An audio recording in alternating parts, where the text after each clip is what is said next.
La cour d'appel de Pointe-Noire a été, ce 17 février 2023, le théâtre d'une grande cérémonie, celle de l'hommage mérité rendu au premier notaire du Congo, Marcel Rogeniali Gomez, décédé le 30 janvier dernier à Pointe-Noire.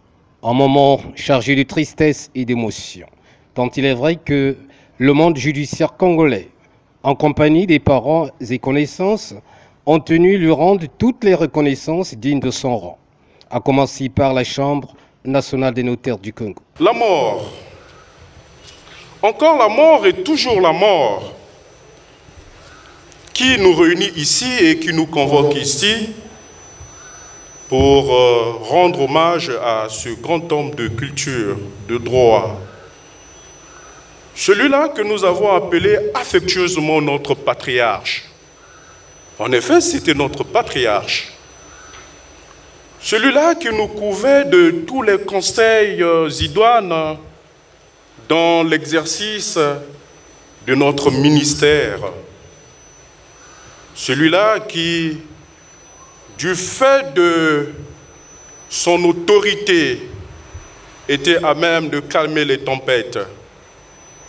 Celui-là qui nous disait toujours comment nous dresser devant les hommes et les femmes, avoir sa tête bien haute, les épaules bien carrées, en défendant avec grande jalousie cette profession de notaire. Force est de reconnaître que le patriarche Marcel Rogeniali Gomez a joué un rôle prépondérant dans l'appareil judiciaire congolais, pour avoir su former plusieurs cadres dans la profession libérale de notaire. J'en ai été convaincu tout le long de ma formation, au cours de laquelle j'ai pu relever en substance que ce silence élevé au rang du sacré était en fait le terreau de la concentration, la réflexion et la pondération, qualité indispensable à tout notaire.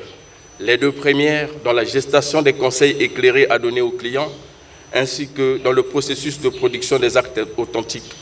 Et la troisième dans la gestion efficace des cas de conciliation et médiation.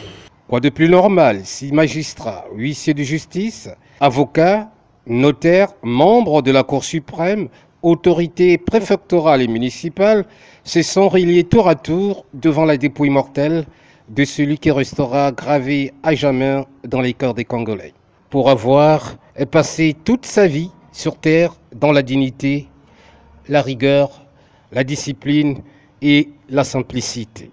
Rappelé à Dieu à 92 ans, le père du notariat congolais sera conduit ce samedi 18 février à Diossou, où la terre lui sera ouverte.